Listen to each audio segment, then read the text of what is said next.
Let me ask you, have you ever had a story stick with you long after you turned it off? Have you ever found yourself thinking about a character hours, even days later, wondering why it bothered you so much? That's what the Gothic does. Unlike ordinary horror, which makes you jump and then laugh it off, the Gothic doesn't let go. It stays with you. It forces you to look at things you'd rather avoid. And sometimes it shows you something about yourself. Take Mary Shelley's Frankenstein.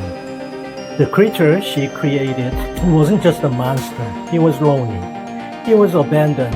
He was rejected by the very person who brought him to life. When you look at Frankenstein's monster, do you only see horror? Or do you feel pity too? Do you catch yourself wondering, what would I do if I were him, desperate to belong, but treated as nothing more than an abomination? Isn't it terrifying that you can see ourselves in him? Yeah, that's what the Gothic Sublime does. What the Gothic Sublime does. It smashes together horror and compassion until you can't tell them apart. Now, think about Dracula. He's elegant, charming, sophisticated, but he's also deadly, feeding on the living, blood-sucking vampire. Nosferatu, right? Yeah. Why are we so fascinated by him? Why do we find ourselves drawn to him even as we recoil? Isn't there a part of us that recognizes his temptation?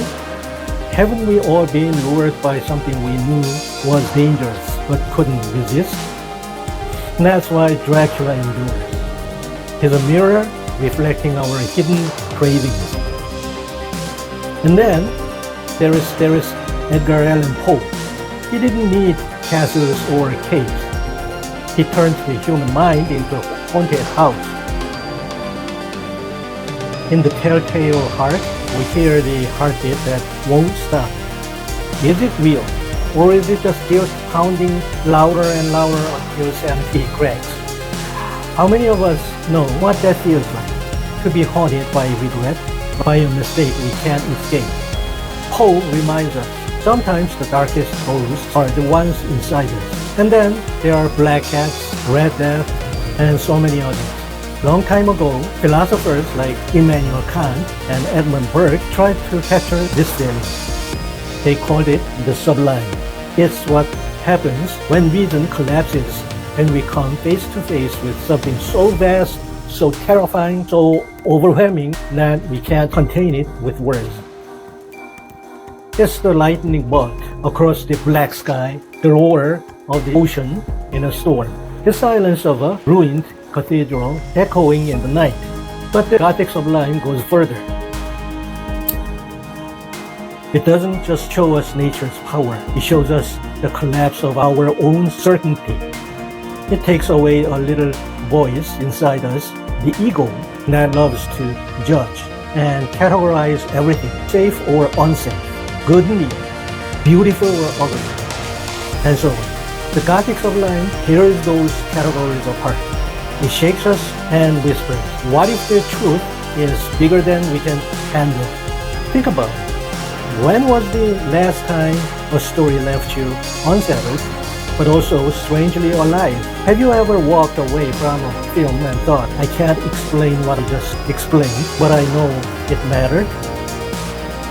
And that's the Gothic Sublime. It doesn't just scare us, it transforms us. Hollywood has always loved this. In the 1930s, Universal Studio gave us unforgettable images. Karloff's Frankenstein, stumbling and broken, Bela Lugosi's Dracula, starting with hypnotic intensity. These weren't just characters. They were archetypes shaping how we imagine the Gothic even now. Later, the Gothic seeped into science fiction where technology became the new monster. It slipped into thrillers where shadows revealed hidden corruption. It haunted psychological horror from Psycho to The Exorcist, where the terror wasn't just outside but inside the human mind. The Gothic has changed many times, but it has never disappeared. And today, it's global. Think about Squid Game, bright colors, childlike games, candy-colored sets. But underneath, terror. Masks hiding ruthless power. Innocence twisted into cruelty. Was it so haunting? Because it unmasks society itself. It forces us to look at human desperation when survival is on the line. And here's the real question. Isn't it scarier to see what ordinary people will do in desperation than to see any ghosts? Or K-pop demon hunters? At first glance, it's all lights, music, and spectacle. Beautiful idols dancing under neon. But then, demons creep in, both on stage and within their own hearts. And it asks us, what happens when ambition, desire, and image begin to devour us? And let me ask you, don't you ever feel mad pressure in our own life? To look perfect, to succeed, to pretend everything is fine while you hide the struggles inside? The Gothic peels away that mask and forces us to see the cracks. So, why do we keep coming back to the Gothic generation after generation? Why do we return every October to the shadows? Maybe it's because these stories don't just scare us, they awaken us, they disturb us, unsettle us, and then in the silence that follows, they open us to something greater. Not just horror, not just blood, but the sublime. A truth that reason cannot explain, but that we feel deeply, even if we don't have the words. And maybe that's why Gothic stories endure, because they make us wonder, who are we really? And what lies beyond the world we think we know. So this October, as you return to your favorites, Frankenstein reaching out in sorrow, Dracula gliding through the night, Poe's guilty heartbeat, or the neon shadows of Squid Game and K-pop demon hunters, remember, the Gothic is not just about fear. It's about awakening.